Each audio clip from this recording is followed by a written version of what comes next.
Hello, everyone. Thank you for listening or watching the Football Betting Podcast with me, Tom Pipkin, my co-host Tom Walker, and we have finally reached the final game of the Premier League season. It's all played out on Sunday at 4:00.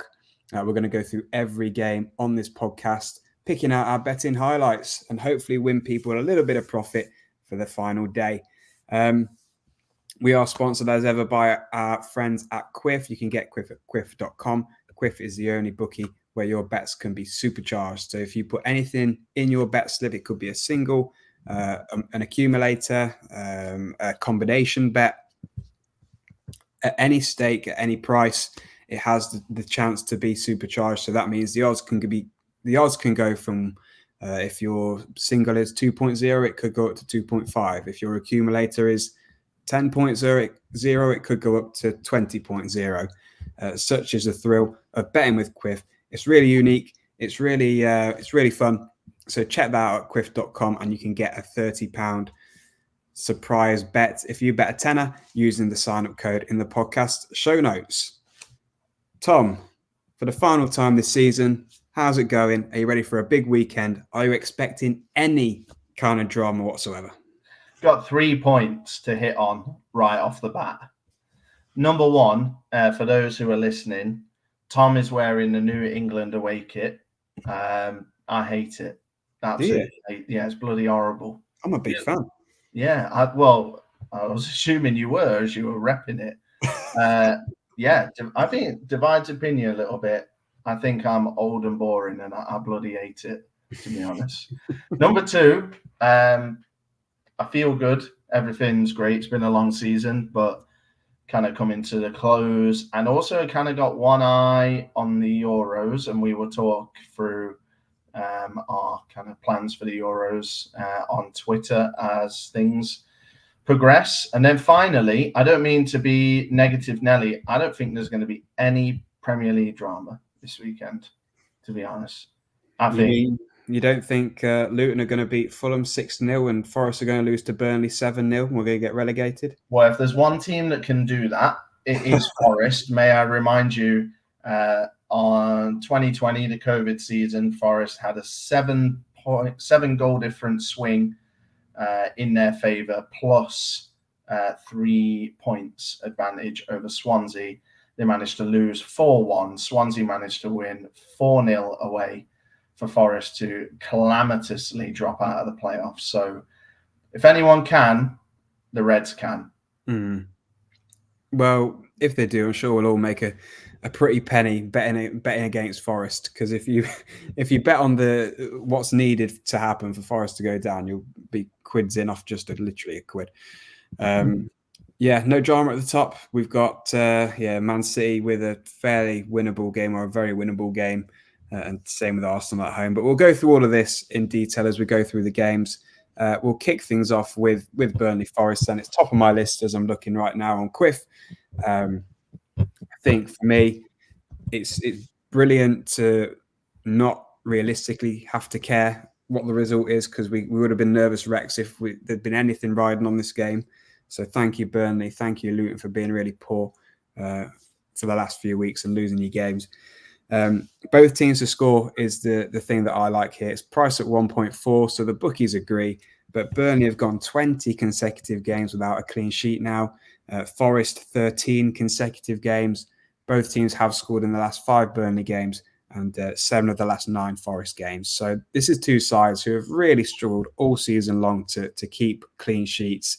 But particularly in Forest's case, can threaten on the attack. I certainly think, with the form that Hudson-Odoi is in, with Elanga, Wood, if he can hit a barn door, we've got plenty of attacking threat going forward. And I certainly think we can get on the score sheet against this Burnley side. But likewise, our fallibility from set pieces and just kind of making silly errors leading to goals, I think that will once again come back to haunt us. Yeah, I'm going to go Forest to win and both teams to score. It's 3.6. I think, I think Forest will want to go out there, won't they? And they'll want to get an early goal and just kind of put any lingering doubt to bed. I think they'll play a strong side. And as you said, they've been really good recently. And, yeah, all the points you made about Forest defensively opens the door for Burnley to get a goal and send their fans kind of smiling into the summer. So Forest 3.6 for them to win and both teams to score. Yep, Luton Fulham up next then. And this for me, I know it's, and I've just mentioned it, that it's highly, highly, highly, highly, highly improbable that Luton will survive because the goal swing is ridiculous. It's what, 13 goal swing, is it? I think I said. They're priced though at 2.65 to beat Fulham at home. So they're the outsiders here. Fulham are 2.1. I just think, it's Luton's final game in the Premier League. They're going to want to go out, give it everything they've got. We've seen at Kenilworth Road already this season that they're tough to beat. There's been a lot of good sides that have really had to struggle, graft hard and struggled and grind out a result at Kenilworth Road. And Fulham are a team in no sort of form whatsoever, particularly away from home. They've won 3 of their away games in the Premier League this season. So for me, for Luton to be priced so high is something I'm very interested in. Me too. I'm going to go with Luton and over 3.5 goals in the game. It's priced at 6.0.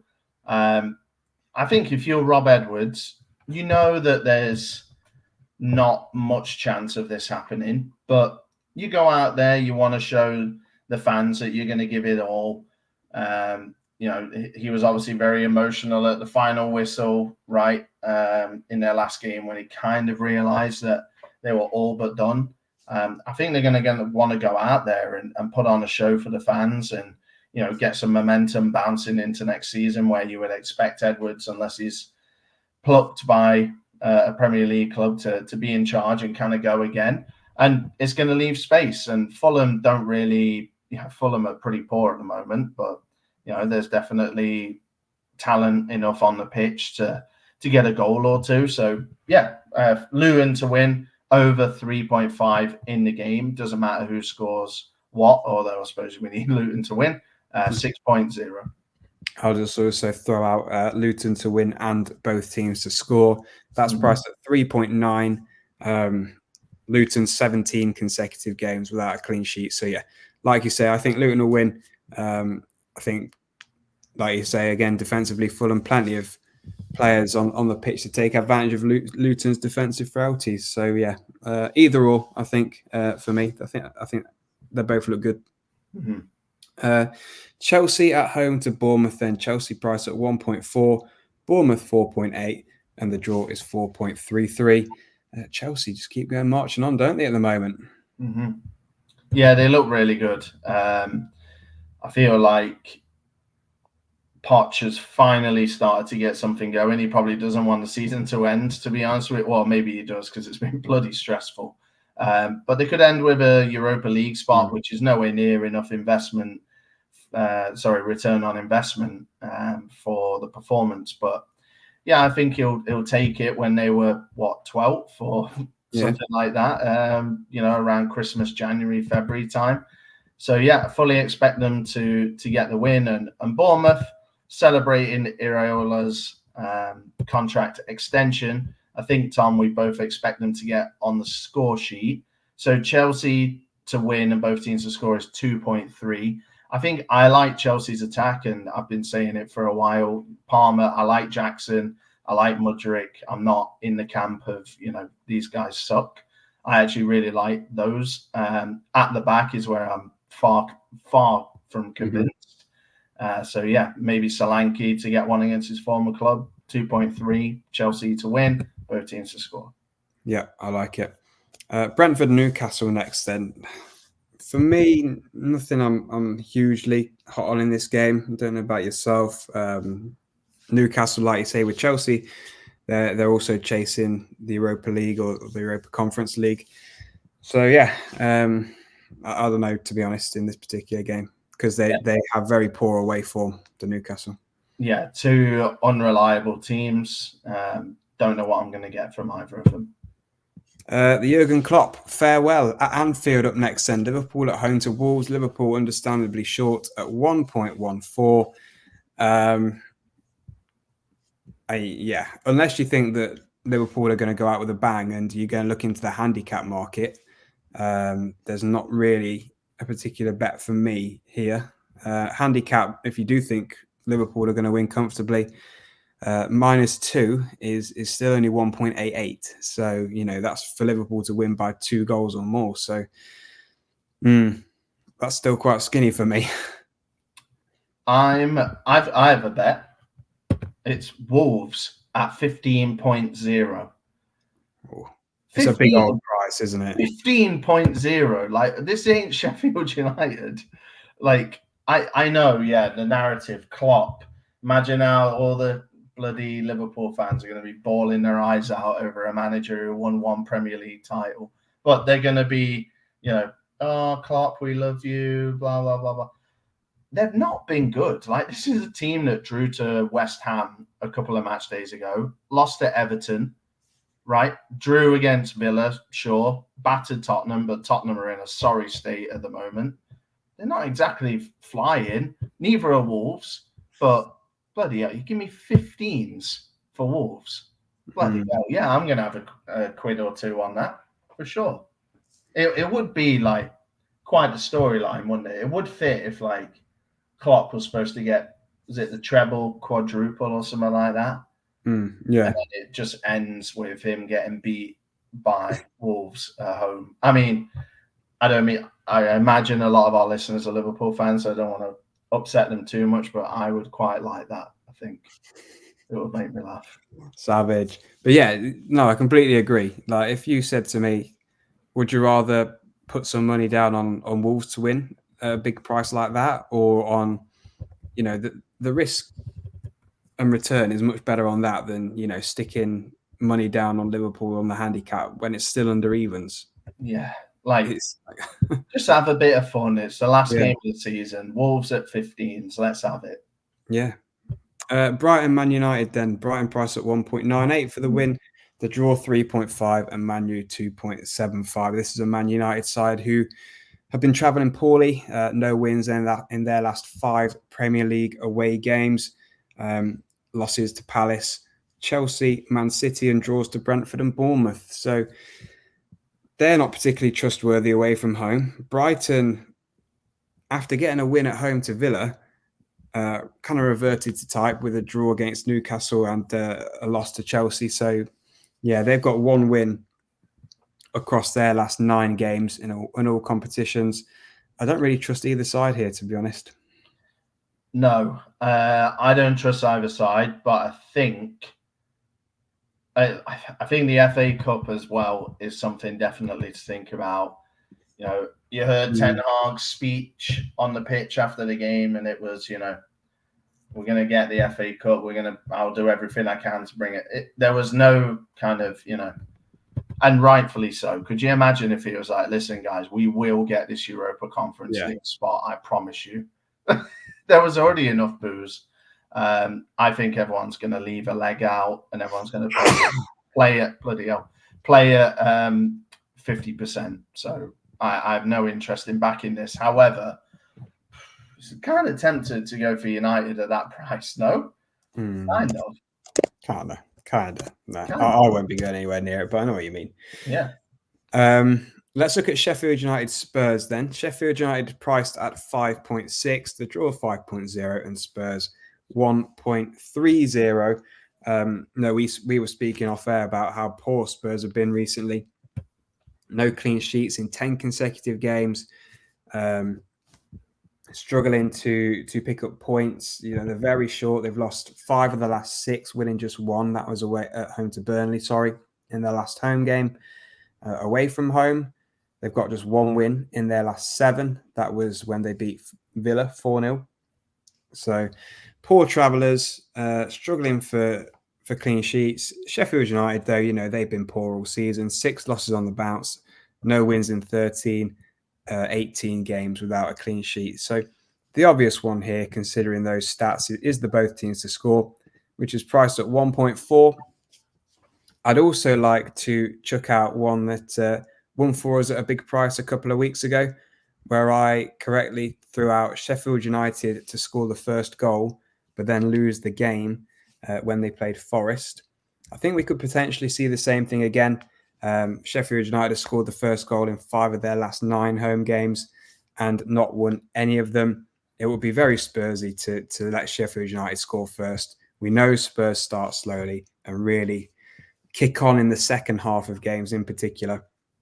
So for me, the outsider pick, Sheffield United to score the first goal, but Spurs to win, which is priced at 5.5. Sheffield double chance for me, mate. 3.25. Absolute handbrake off for the Blades. They don't give a monkeys right now. And they're the kind of club, and Wilder's the kind of manager where even though they're bottom, they're one of the worst Premier League teams I've ever seen, have conceded 101 goals. He's going to smell blood, and he's going to smell an opportunity to take down a big gun. And Tottenham are abysmal at the moment, like abysmal. They're, manager, fans, everyone's against each other. They are the cracked badge. They are the crisis club at the moment. And Sheffield, double chance is 3.25. If you're feeling brave, you want them on the nose for a bit of fun, they are 7s. Is the smart money on Tottenham to win against one of the worst Premier League teams ever? Probably. But it's the end of the season and I want to have a bit of fun. And I think Sheffield double chance kind of scratches my itch, to be honest with you. Fair enough. Into the couple of business games up next then. So Man City against West Ham is first. 1.07 for Man City. So they are by far the shortest price of all teams all weekend. West Ham priced at 12 and the draw is 8.5. Surely Man City will win this one. And there's not really anything that takes my fancy here, to be honest, because they're even worse priced in the handicap than Liverpool were. Man City to score 4 or more goals is under evens. Holy moly. So you can see the bookies and, punters are thoroughly expecting Man City to turn up and just rout West Ham here. Honestly, I have nothing to add. Like, I can't find a bet for this game, truth be told. Everything is so skewed towards Man City is absolutely insane. I honestly don't have anything, mate. Yeah, like Haaland's 1.3 to score any time. Foden's Foden's like 1.8. It's oh my god, it's so heavily Man City in the odds. So yeah, we'll leave this one alone. Man City will win the league, though, just to be clear. Yes. Arsenal, Everton. Arsenal again similarly short. 1.15 is the price for Arsenal. Everton outside is at 9.5. Arsenal need Man City to slip up, and they need to win to win the league. Yeah, like we said, we can't see Man City slipping up, and it's going to render this Arsenal result. It doesn't matter. So I think they'll win, but yeah, likewise for me, unless there's anything you've got, no bet here for me either. Too short. No, and goals and stuff like that is hard to predict, right? Let's say Man City go 3-0 up in 20 minutes. Arsenal, 1-0 up or whatever, and the whole stadium's deflated and no one cares. Like, Everton could very well get a goal. Arsenal kind of toss it off a little bit, and on the other hand, if it's going Arsenal's way, you would expect them with the tremendous defense that they have to see Everton out. So I think it's really hard to predict anything like that, to be honest with you. It's so circumstantial. Yeah, so we've covered them all, but we've got Man City at 1.07, Arsenal at 1.15, and Liverpool at 1.14. So the top 3 in the league, all at home, all thoroughly expected to get comprehensive big wins against their respective oppositions this weekend. And it wouldn't surprise me if they all did, to be honest. Mm-hmm. Finally, then, we've got Crystal Palace at home to Aston Villa, Champions League Aston Villa. And it goes to show how much Palace are being rated now under Oliver Glasner and their recent run of form. The fact that this Champions League Aston Villa are way out at 3.2 for this game. Yeah, Palace are like the end of season darlings, aren't they? And like I said last week, there's always a team, isn't there, that just handbrake off mid-table, and then you basically have 2 options, don't you? You can toss it off and start thinking about your holidays, or you can go out, play some free-flowing football. Glasner's obviously got his 2 best players back, which helps massively. And I think, Villa, no wins in 5. I think they might be in party mode. I don't think they're going to care, to be honest with you. I actually expect Palace to get a win, but I could definitely see both teams scoring as well. I don't know about you. Yeah, I think rather than looking at an on the nose bet, I might just go for something either Eze or Elise related. Last games for the club, maybe. Not. I wasn't really thinking on that angle, just because of the form they're in. Like Elise to score or assist, I don't have the price in front of me, but yeah, if it's anything hovering around even money, I'd certainly like a bit of that. Well, that's it then for the Premier League. That's all the games covered. We will now recap last week's Bomb-Proof Treble, which was a winner. So happy days there. We'll recap that and then we'll bring you this week's one too. It's so strange, Dylan, not having the EFL to go through and the shows very bite-sized. But yeah, let's have a look at the 11th of May and the treble that Tom rightfully pointed out, won at 6.07. We had Palace away at Wolves. They won 3-1 for us. We had West Ham and Luton to be both teams to score. It was 3-1 to West Ham. And then we had Tottenham to win and both teams to score. And they won 2-1 against Burnley and crucially conceded to mean that we captured that 6.07 treble. We're going to go through a couple of both teams to scores. Burnley against Forest and Sheffield United against Spurs. And then we're going to go for Luton to win and both teams to score in their game against Fulham. So Burnley, Forest, both teams to score. Sheffield United, Spurs, both teams to score. And Luton, Fulham, both teams to score, but Luton to also win the match. That pays 7.64 with Quiff. So £10 example stake would return £76.40. Love it. Love it. Let's go out with a bang. Let's get a brace and as we bounce into the Euros. And we're going to have a look at the top 10 of fantasy football. Obviously, it's the last weekend, so we'll owe everybody a Twitter update for sure on how this all ends. It's pretty tight at the top. There's a lot of points, obviously, up for grabs and so many ways this could go, right? So top 10 reverse order: Mark Johnson, Scott Strang, Jason Courtney, David Naggs, Daniel James, Callum Lang, Rob McTaggart, James Ingham, Kieran Gentry, and Ross McQuarkerdale. So Ross at the top at the moment. Can he see it through? Potentially. I think the form that he's been showing all season, I think he would be a worthy winner, Tom, to be honest with you. Yeah, 33 points is the lead, so he's gonna have to have an off day to be overhauled, I think, here. Yes. But would be a worthy winner. Ross has been at the top or near the top for literally the whole season, it feels like. Yes, agreed. We will update on Twitter, T_FB podcast. So make sure you keep an eye out for that.